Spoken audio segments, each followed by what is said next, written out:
Hello everyone, this is Dreadwing 2029, and today we have here, finally, a review of Transformers The Last Night Premiere Edition, Voyager Class Hound. Finally get to talk about this guy, and finally the first of the Wave 2s that I've actually got. Because Wave 2s, around about where I live, aren't exactly appearing much. I've been trying to find Voyager class Megatron and I could not find him. But I did manage to find this guy quite a long time ago, but pretty much I think the second or third week I've moved in, so it's good to have this guy and it's finally good to talk about him. Now let's get on with the detail. First we got the really nice painted yellow headlights. We got the Mercedes logo. Really nice. Much like Drift, he's also become a Mercedes. You got this roll bar down here. You got these bits of detail that look like bolts there, which is really cool. You got like headlights and stuff up here. A little door, you got little bolts. You got the 8 crossed out Decepticon symbols, which you actually had that in the movie, these crossed out Decepticon symbols. It's the same on this side as well, so it's really nice that they actually have that from the movie in the toy. Dark blue windows, nice tires, and you got these these bars here that kind of go across under here, under the wheels, which is kind of cool. Kind of nice effects. The back here has quite a few more bits of detail. You got kind of where the arms are. It's kind of exposing the arms a bit with the bullets because that forms his arms, but it doesn't really matter. You got the back of the truck there, and it kind of breaks away. Then you kind of got this bit. You got these 2 bits there, and you got this flat bit. It kind of breaks apart. It kind of like doesn't really form anything. I guess this could be like a pickup truck of some sorts, but not really. But because this is based off a concept art of Hound's vehicle mode, because he does come with accessories. He comes with this weapon. He also comes with machine gun, well, 2 of them. And he does come with a stand. So what you're supposed to do is you're supposed to put this in the middle, and with either these giant guns or the chain guns, you can just plug it in like that. Like so. And it's supposed to act like some sort of, I don't know, it's kind of, sort of like some sort of anti-air defense or rockets, I guess, if you want to do that. And you can very easily, we just get these off, do the same with the machine guns here, or miniguns, whatever you want to call them, which is perfectly fine. If, however, you don't want to use Hound in his anti-aircraft gun defense mode, you can easily store all of his weapons on the back of his truck. I kind of just did it this way. You can kind of store the guns back here and kind of have the miniguns here to still act like a turret. But there's also like holes there and there as well, so you can more places to store stuff as well. And there's even a hole there where you can, you can put weapons there just for storage or just for I guess a minigun on the truck, which is quite weird. I mean, I guess it would be kind of cool for a chase, like the minigun kind of pops out, but still kind of weird for it to be on the side there. Just saying for realism. And for a vehicle size comparison, here he is next to the movie Bone Crusher. Just see how big he is. And here he is next to a Titans Return Legends Gnaw. To transform Voyager Hounds, you want to take off all his weapons if you haven't already done so.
What I feel like with Hound's robot mode, they definitely outdone themselves because the molding that they've done this time is actually a lot more accurate and a lot better. I think it's because it's their second attempt. They know what they're doing and they've seen how he transforms and they've also seen how he looks on screen. So they're just kind of taking that into consideration and just adapting it into a toy. So it looks really, really good molding, and I'm about to talk to you about how good this molding is. Let's just focus on his beard, right on his beardy beard.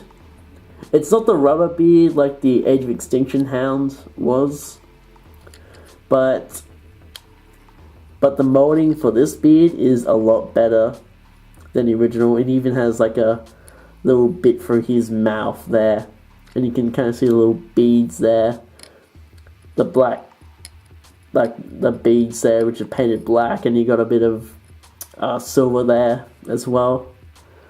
You also see some bits of detail near his helmet as well, and as well on top of his helmet. Now let's zoom out for a second. Let's focus on his chest, which, gotta say again, the detail is awesome.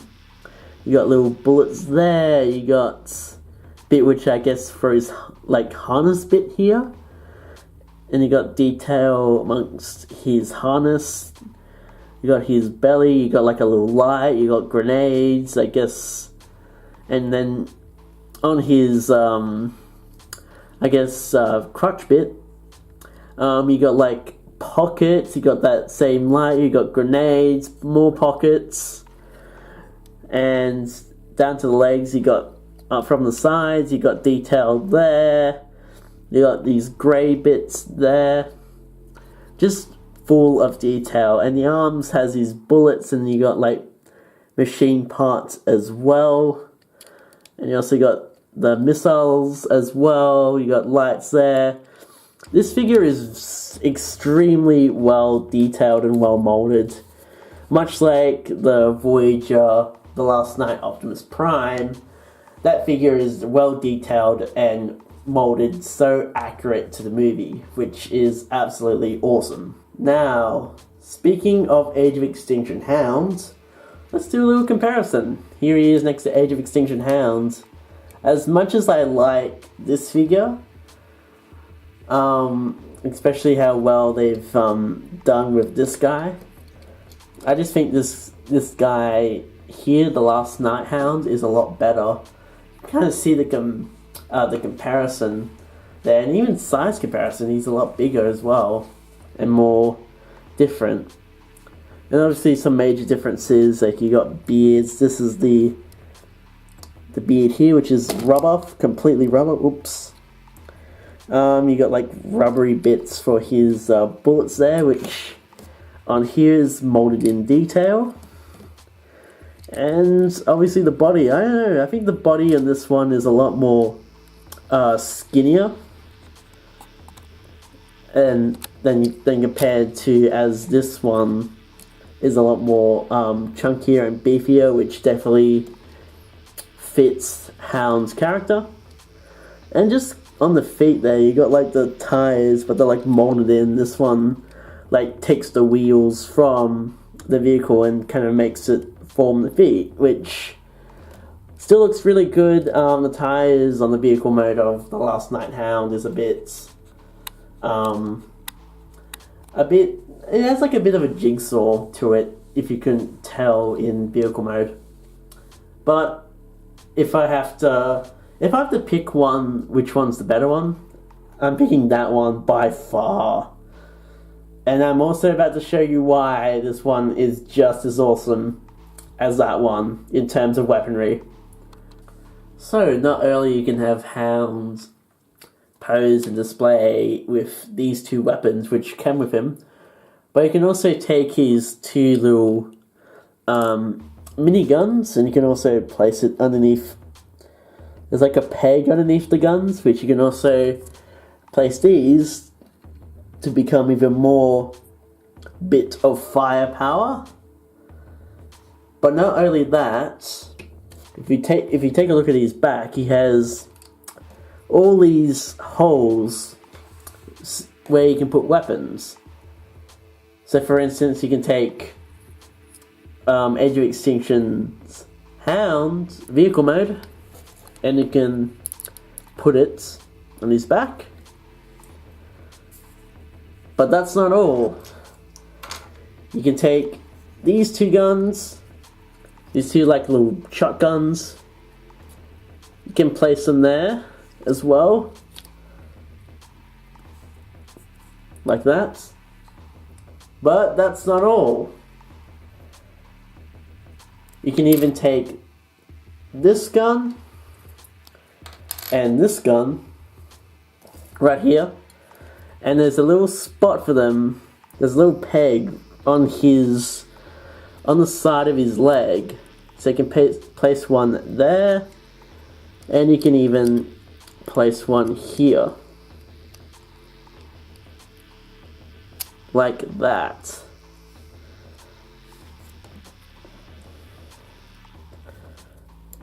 So he's kind of weapon up there. But wait, that's not all. Because you can take this and this, go on the back of him, and there's actually a little slot near where the cab of the truck is. You can actually take this and you can actually put it in there.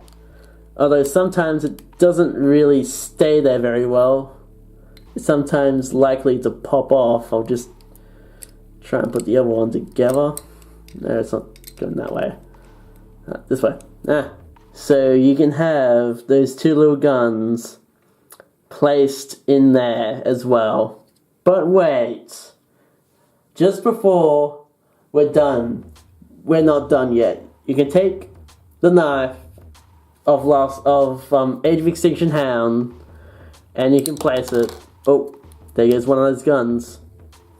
There on near his foot.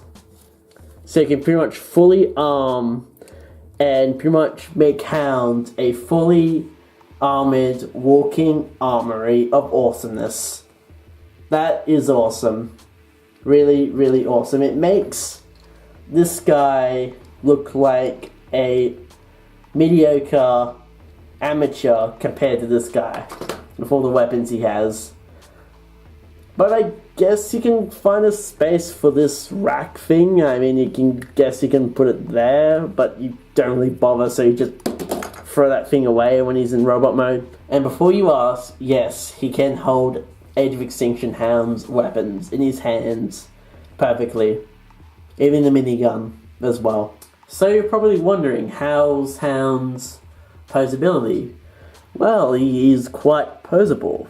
His head can rotate, it can also go up a bit, just a little bit, probably due to that back bit. He's kind of limited on the head, but his arms has full range of motion, can go out about there. He has the double bendable elbows, and he has a swivel up in the elbows, and his hands can kind of go out, like you can break his hand there because of transformation. And he has posable wrists. Yay! Finally! And also, not only that, he has waist articulation. Really, really cool waist articulation. His legs can go forward a bit. You can kind of untab the pouch there to have his leg go forward a little bit more. Kind of goes that way a little bit, and can go back about there. And also he bends at the knee, and also has a swivel at the knee as well. Yay, hey, kalukale.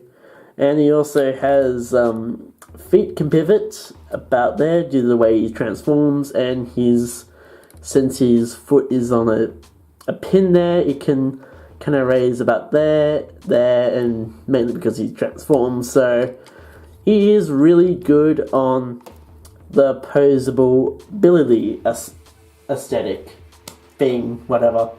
For a height comparison time, here he is next to Last Night Voyager Optimus Prime.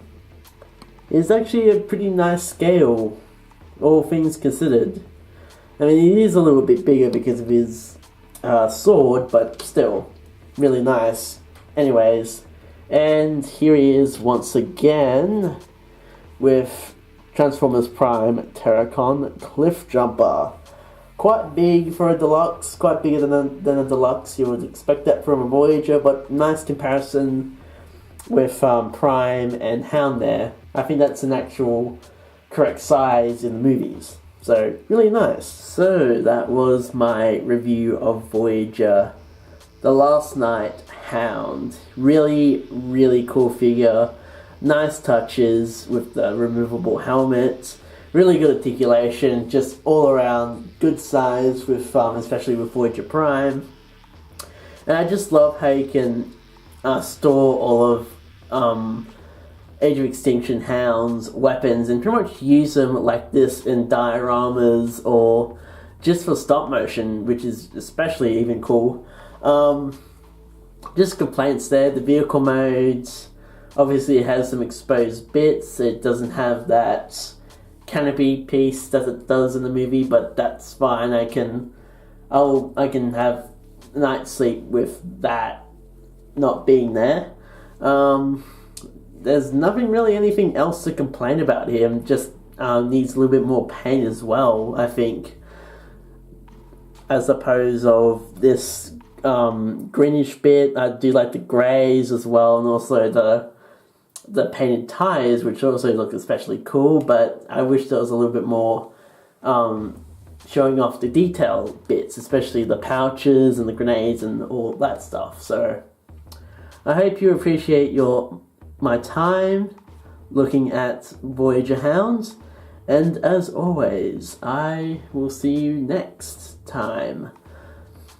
And don't forget to like this video, and if you like my channel, please subscribe for more awesome content like this. And don't forget to ring that bell so you can get notified from when I next upload. So this has been Dreadwing 2029, signing out and saying happy good day. And yes, he is a ballerina, dancing in the shower, singing in the mirror, shooting people, and I'm running out of things to say. God damn it. Goodbye.